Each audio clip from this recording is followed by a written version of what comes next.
La course à la vaccination contre le coronavirus est lancée en Afrique. Pour renforcer le processus de campagne de masse, il est urgent d'intensifier la formation des agents sanitaires selon le Centre africain de contrôle et de prévention des maladies. Au cours de son dernier briefing sur l'état de la pandémie, l'institution de l'Union africaine a souligné qu'une introduction précoce de vaccins préviendra les infections et réduira le nombre de décès sur le continent. Nous devons former davantage d'agents de santé pour qu'ils puissent déployer ce programme de vaccination avec rapidité, car la rapidité est désormais essentielle.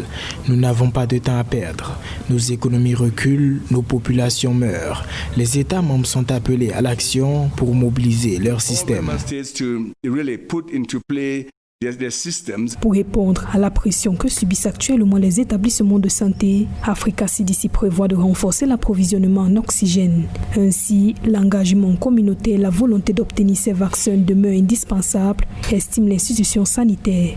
L'une des stratégies que nous proposons pour lutter contre cette deuxième vague de la pandémie est que nous voulons vraiment que les pays disposent d'un approvisionnement suffisant en oxygène, car la disponibilité de base en oxygène peut faire une grande différence et réduire le taux de mortalité à travers le continent. Africa CDC continue d'appeler à la coopération et au respect des mesures préventives pour prévenir une troisième vague de la pandémie. L'institution invite ainsi les gouvernements africains à renforcer la recherche pour faciliter le diagnostic.